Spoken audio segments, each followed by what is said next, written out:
principais jogadores, os tais dos coringas, né? Se estiverem em campo nesses jogos decisivos, agora na quarta pode voltar Gabigol, Bruno Henrique. Aí muda a história. Esses caras podem salvá-lo e ele vai bater no peito como se fosse mérito dele. E não será. Se for campeão, será por mérito do elenco.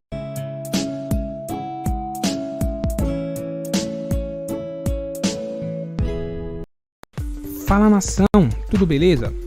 Antes de começar o vídeo, queria só pedir a vocês que curtem o nosso conteúdo, que façam algo bem importante que vai nos ajudar muito, que seria se inscrever em nosso canal, ativar o sino para não perder nenhuma novidade, deixarem um like para o YouTube entender que vocês curtiram o vídeo e querem continuar recebendo conteúdo como esse, e por fim, que vocês comentem também o que vocês acharam.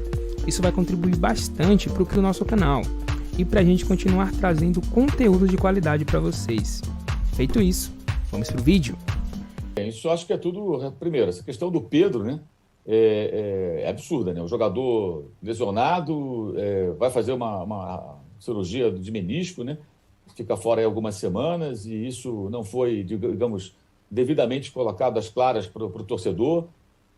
A insatisfação do atleta, ou seja, o departamento médico que em 2019 era muito elogiado, né, porque recuperava jogadores a toque de caixa, agora ao contrário, sendo muito questionado. E o médico do Flamengo, que aliás, sempre muito pimpão ali, aparecendo do lado do presidente da República, lembra? Com o presidente do Vasco do Flamengo e tal. Não fala, não dá entrevista, não fala. Poderia dar uma entrevistinha, né? Mas o presidente do Flamengo também não dá entrevista, está fazendo campanha lá para se reeleger enquanto o time vai se esfarelando, então... de certa forma, segue aí um comportamento padrão, né? Agora, o caso do Renato, né, até é sempre bom lembrar, né? Você elogiou o Renato? Claro, quando o Renato vai bem, a gente elogia. Quando vai mal, a gente critica. É assim que funciona. Se não for assim, aí vira algo sistemático, né? Vira quase que uma crítica incondicional.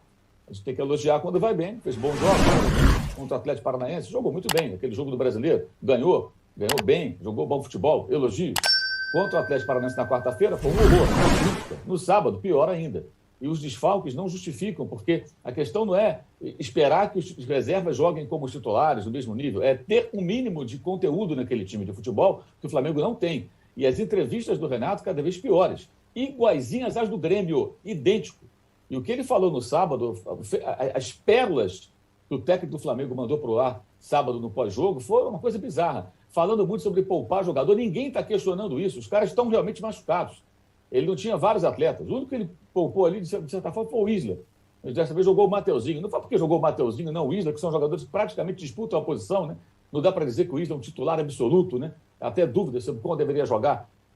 Ele perdeu, não tinha o Davi Luiz de novo, que se machucou logo que chegou. Ele não tinha o Bruno Henrique, ele não tinha o Gabigol, não tinha o Pedro, não tinha a Arrascaeta. Tinha vários desfalques importantes. Mas mesmo com os jogadores que estavam à disposição, evidentemente, o time podia ter o mínimo de organização. O time é um bando, o time é uma bagunça, o time é muito mal dirigido. Não tem tempo para treinar. Vem cá, então por que aceitou o emprego? Ele não sabia que era assim? Que não ia ter tempo para treinar? Jogou na quarta-feira, quinta-feira, recuperação, voltou do Rio para o Rio de Janeiro. Ele tinha sexta-feira para arrumar o time. É assim que funciona. É assim que funciona. Ele sabia que não teria o Pedro, não teria o Gabriel. Aí ele colocou o Vitor Gabriel. O rapaz não tem a menor condição de jogar no Flamengo, nesse Flamengo hoje. No Flamengo de 2013, 12, sei lá, talvez pudesse. O atual não dá. Tecnicamente é muito limitado. E assim, as coisas absurdas ditas pelo Renato no final do jogo, o brasileiro a gente vai ver como é que fica. Uma coisa assim. Como assim? Como assim? E a omissão do presidente do Flamengo, do vice de futebol, de todos eles, que nada falam a respeito disso. Ou seja, um profissional chega no Flamengo, treina a equipe e ele vai descartando uma competição importante à medida que ele... Não é porque ele quer, não é porque ele escolhe, não é porque ele quer poupar, porque ele não tem capacidade de fazer o time jogar. E isso está muito claro. É aquela velha história, a Alemanha jamais contrataria Luiz Felipe Scolari depois do 7-1. O Flamengo contratou o técnico do 5-0. Né? E detalhe, sábado fez 2 anos do 5-0. 2 anos do 5-0 que o Flamengo do Jesus aplicou no Grêmio do Renato. E ele no mesmo Maracanã, com a mesma cara, né? Ali vendo o time dele perder de 3, porque o Fluminense não fez mais gols. Se fosse o Fluminense um time até mais qualificado, faria mais gols. Então o Flamengo chega no momento em que ele vai ficando o quê? Jogando as fichas todas no mata-mata de quarta-feira, na Copa do Brasil, e pensando o que vai fazer no final da Libertadores. Se o Flamengo ganhar 1 ou 2 títulos agora, até o final da temporada, será única e exclusivamente pela qualidade do elenco. que, quando está reunido, ainda consegue reativar os seus melhores momentos que vem lá de 2019. Então, quando você junta todo mundo ali, quando tem Arrascaeta, tem Everton Ribeiro, Gabigol, Bruno Henrique, e etc. e tal, a coisa muda de figura. Aí é outra história. Aí é o tal do outro patamar. Esses caras podem resolver jogos. É um jogo contra o Atlético, uma final, provavelmente, com o Atlético Mineiro, só em dezembro. E um jogo em novembro, daqui a mais de um mês, né? Hoje é dia 25, daqui a 1 mês e 2 dias, no Uruguai contra o Palmeiras. Que também não está jogando nada também, né? O Palmeiras jogou bem contra o Ceará, ganhou jogando mal, tomando pressão. São times mal treinados, técnicos fracos. É isso, simples assim. O futebol brasileiro nivelado por baixo, regrediu demais nos últimos anos, e o Renato é mais um desses técnicos fracos com um elenco bom nas mãos. Tivesse esses times, bons treinadores, com mais repertório, com mais capacidade, jogariam um futebol melhor, né, e estariam hoje numa outra situação. O Palmeiras não estaria eliminado de tudo que está eliminado, jogando tudo nessa partida do dia 27 de novembro. O Flamengo estaria lutando pelo título com o Atlético, e o Atlético não estaria fora da Libertadores depois da maneira pífia que jogou contra o Palmeiras. Então é isso, nós estamos discutindo aqui um futebol de nível baixíssimo, comandado por maus treinadores.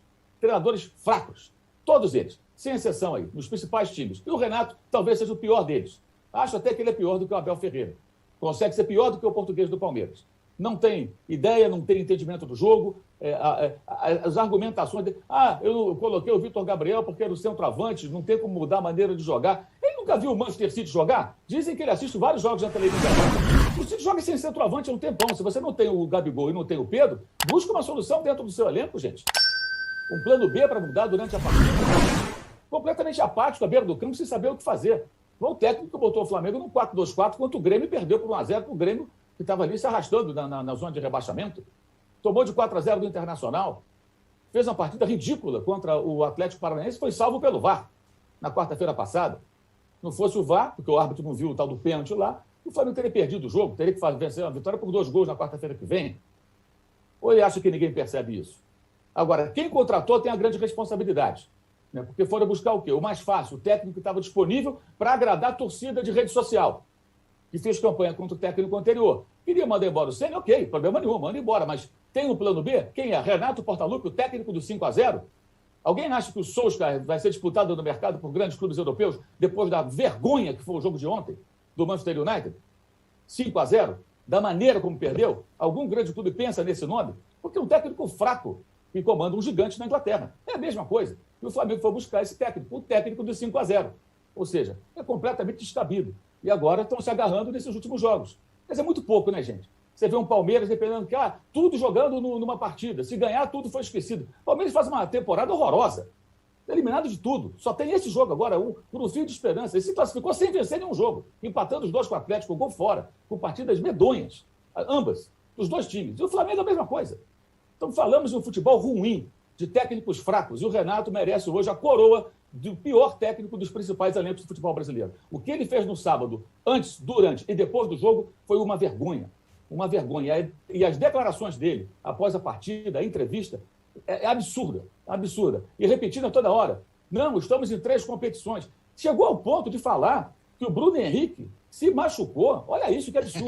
Porque ele escalou o Bruno Henrique, porque o Bruno Henrique ele queria mostrar que não estava poupando.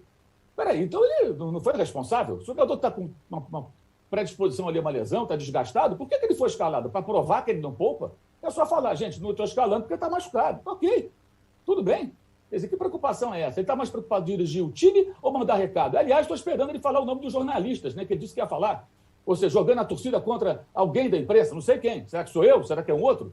Acho que nem era eu, porque foi um outro colega que deu aquela notícia lá de que ia poupar, que ele ficou zangado. Ainda usa a coletiva para esse tipo de discurso. Não, eu vou falar os nomes. Fala os nomes. Pode falar os nomes. Por que não fala? Ou seja, usando esse tipo de artifício, que, aliás, se assemelha muito a quem ele muito admira lá em Brasília, né?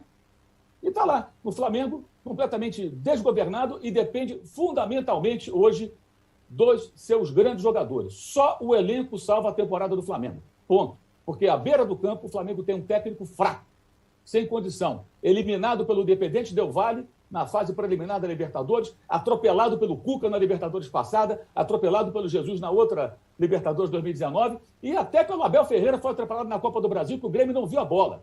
Esse é o retrospecto recente de Renato Gaúcho. E vai colocando agora mais páginas, né, ruins nessa sua história recente. Mas pode ser campeão, porque tem o elenco dos 200 milhões. E ele falava, né, com 200 milhões eu faço o time jogar bonito, ser competitivo e tudo mais. Onde está esse futebol? Não existe. Só bravatas, só conversa fiada. Tudo com a chancela do presidente Landim, do vice-presidente Marcos Braz e de todos que participaram da contratação desse treinador ruim que hoje comanda o melhor elenco do Brasil. Talvez o melhor elenco do Brasil, que é o do Flamengo. Se não é o melhor, é um dos melhores. E é esse elenco que pode salvá-lo. Os principais jogadores. Os tais dos Coringas, né? Se estiverem em campo nesses jogos decisivos, agora na quarta pode voltar Gabigol, Bruno Henrique. Aí muda a história. Esses caras podem salvá-lo e ele vai bater no peito como se fosse mérito dele. E não será. Se for campeão, será por mérito do elenco.